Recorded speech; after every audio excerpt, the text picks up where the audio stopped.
Hi everyone, स्वागत है आपके अपने चल सरकारी नौकरी में। दिव्यांगों को मिला पूर्व पार्षदों का समर्थन, नहीं मनाई मकर संक्रांति।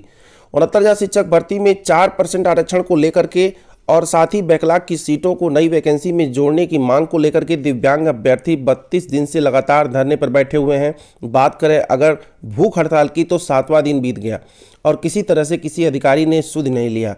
अभ्यर्थियों का समर्थन करने पहुंचे पूर्व पार्षद, उन्होंने ये कहा कि अभ्यर्थी जो मांग कर रहे हैं बिल्कुल जायज़ है। पूर्व पार्षद में शिव सेवक सिंह एवं अशोक कुमार पहुंचे थे।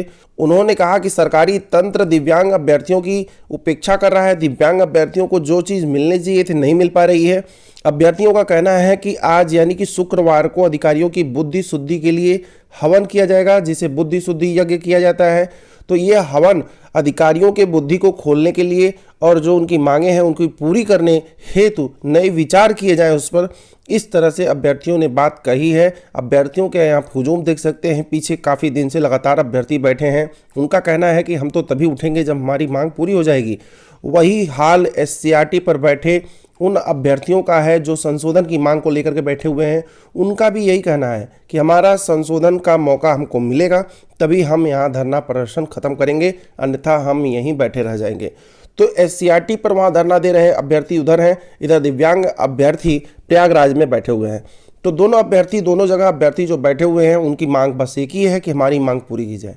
मांग नहीं पूरी करेंगे तो हम लोग धरना प्रदर्शन बिल्कुल समाप्त नहीं करने वाले हैं। जबकि अधिकारी सोच रहे हैं कि हो सकता है कुछ दिन बाद ये लोग चले जाएं, लेकिन अभ्यर्थी जाने वालों में से नहीं है। बिल्कुल दिमाग से भ्रम निकाल दें। बात कर लेते हैं थोड़ा TGT PGT की। तो TGT PGT का नोटिफिकेशन 29 अक्टूबर को जारी हुआ क्या तदस्थ शिक्षकों का मामला अटक गया उसमें। तदस्थ शिक्षक क्या होते हैं तो मैं आपको बता दूं, एडहॉक वाले जो टीचर होते हैं जो कि कुछ पैसे पर, जैसे संविदा के लोग होते हैं ऐसे ही एडहॉक उनको बोला जाता है। तो ऐसे में वे लोग तदस्थ शिक्षक के नाम से जाने जाते हैं, संविदा कह लीजिए इनको। तो इन शिक्षकों का मामला नंबर को लेकर कटका हुआ था कि इनको कितने नंबर दिए जाएं। जो सामान्य अभ्यर्थी थे वो कह रहे थे कि इनको 20 नंबर से अधिक न दिया जाए, जबकि सरकार इन्हें 30 नंबर से 35 नंबर देने जा रही थी। तो इसी को लेकर के मामला अटक गया और अभी भी इस पर पूर्ण निर्णय नहीं हो पाया है। लेकिन अधिकारियों का कहना है कि निर्णय हो चुका है, इन लोगों को 20 नंबर दिए जा रहे हैं। लेकिन अभी वह कंफर्म नहीं हो पाया है जब तक नोटिफिकेशन नहीं आ जाता। तो नोटिफिकेशन लटका दिया गया। साथ ही आप समझिए 2017 में उत्तर प्रदेश माध्यमिक शिक्षा सेवा चयन बोर्ड का पुनर्गठन किया गया था। 2013 में वैकेंसी निकाली गई प्रिंसिपल की, 599 पदों पर वैकेंसी निकली। 7 साल हो गया है, इसमें परीक्षा तब नहीं होती थी, अभी तक इंटरव्यू का डेट नहीं पड़ा है। 7 साल में लोग अब धीरे धीरे, जिनका एज बीत गया है, ऐसे ही ज़्यादा एज वालों को बुलाया जाता है इसमें, वे लोग रिटायर हो गए हैं बिना ज्वाइन किए ही।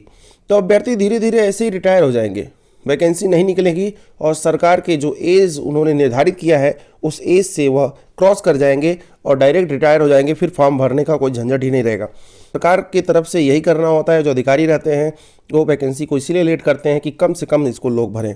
बात करें अगर TGT PGT 2020 जो आने वाला था वह 40,000 पदों पर आने वाला था, लेकिन RTE एक्ट के तहत अध्यापक एवं छात्र के अनुपात को देखते हुए वैकेंसी को काट देते हैं। तो वैकेंसी को उन्होंने काट करके बना दिया, 25,000 काट दिया इसमें और 15,000 कर दिया। तो ऐसे में वैकेंसी को काटते रहते हैं, जबकि 40,000 इनके पास सीटें हैं। अगर ये वैकेंसी निकाल दिया जाए तो लगभग सभी अभ्यर्थी हो ही जाएंगे, क्योंकि बड़ी संख्या में वैकेंसी होगी 40,000, जो कि कभी निकलती नहीं है। अभी आप जूनियर की वैकेंसी का भी हाल आगे सुनेंगे। तो 2013 वाले लंबित भी पड़े हुए हैं। 2011 की कुछ ऐसी वैकेंसी है जो भी फाइनल नहीं हो पाई है, उसके भी 9 साल बीत गए। तो ये वैकेंसी ऐसे ही चलती रहती है, जानबूझकर केवल टीचर वाले में चलती है और बाकी में सब कुछ हो जाता है जल्दी जल्दी। यहाँ आप देख लीजिए, आप लोग जूनियर की वैकेंसी जो 4500 से 5000 के आसपास डेली हल्ला हो रहा था निकलेगी, देखिए वैकेंसी को निकालते निकालते कितना निकाल दिया कि 1894 ही बचा। किसी गणित विभाग के अधिकारी को लगा दिया और जो बाकी अन्य अधिकारी थे 4 दिसंबर 2019 को ही इसका नोटिफिकेशन जारी करने के लिए सब कुछ खाका वाका भर के तैयार था कि आप लोग नोटिफिकेशन जारी कर दीजिए। 1 साल बीत गया और 1 साल में इन्हें नहीं पता लगा कि जो 4500 वैकेंसी है इसको घटा के कैसे 1894 किया जाए। साल भर से ये लोग गणित वाले कोई अधिकारी ढूंढ रहे होंगे, तब जाकर एक मिला और वह कह रहा है कि अब 1894 ही निकालेंगे भाई, और बाकी हमने घटा दिया। घटा क्यों दिया इस पर कोई जवाब नहीं है। गलती है, 2013 में जूनियर में वैकेंसी निकली थी, अभी 2021 चल रहा है, 7 साल पूरे के पूरे बीत चुके हैं। 7 साल में इनके पास केवल और केवल वैकेंसी बची थी 4500। तो 1894 पद हैं जो कि अब स्वीकृत हैं, इस पर वैकेंसी निकालने का प्लान है। ये भी कब निकालेंगे इनको नहीं पता है, हो सकता है 2022-23 में निकाली दें। तो उत्तर प्रदेश में अध्यापकों की वैकेंसी जल्दी नहीं निकलती है तो सीटों को कब निकालेंगे, अगर निकाल भी दिया तो किसी तरह से वैकेंसी को फंसाए रखेंगे चुनाव के अंत तक, चुनाव के पास तक। तो यही इनका हमेशा हाल रहा है और अध्यापक की वैकेंसी इसीलिए हमेशा फंसती रही है, क्योंकि पिछले वाले जो सरकार रहती है इस वैकेंसी को, टीचर की वैकेंसी को फंसाती रही है। तो नई सरकार को कोई आइडिया लेने की जरूरत नहीं है, वो भी उसी को फंसाएगी। यहाँ देख सकते हैं पंचायत चुनाव और बोर्ड परीक्षा के बाद समूह ग की बम्पर भर्तियां। अभी तक ये लोग पहले कर रहे थे, अब कह रहे हैं बाद में करेंगे। फिलहाल जब भी करें वैकेंसी तो पहले ही लाएंगे, चुनाव के पहले ही 50,000 पदों पर भर्ती करेंगे। इसमें वेट क्या करते हैं, हमेशा की तरह जब भी यूपी बोर्ड का एग्ज़ाम हो जाता है यूपी की वैकेंसियाँ फटाफट निकलती हैं, क्योंकि उन लोगों को भी मौका उसमें दिया जाता है। कुछ अभ्यर्थी जो 18 साल के हो गए होते हैं, लगभग हो ही गए होते हैं इंटर पास वाले, तो उन लोगों को इसमें मौका मिल जाता है। तो 50,000 पदों पर भर्ती करने का जो इरादा है, वह जो नए अभ्यर्थी हैं जो कि अभी इंटर में क्वालिफाई होंगे, इस साल इंटर की परीक्षा देंगे, ऐसे लोगों को भी इसमें मौका देने का प्लान हमेशा किया जाता है और रखा ही जाता है। तो बात करें अगर इसका प्री का, तो प्री एग्ज़ाम इसका अप्रैल के अंत तक रखा जाएगा। जैसे कि आपको पता है कि मार्च में एग्ज़ाम हो जाने हैं लगभग, तो मार्च में एग्ज़ाम अगर हो जाए तो अपियरिंग वालों को मौका मिलता है। ऐसे में अप्रैल में एग्ज़ाम रखा जाएगा जिससे वे अभ्यर्थी भी भर सकें, साथ ही अन्य अभ्यर्थी भी भर सकते हैं।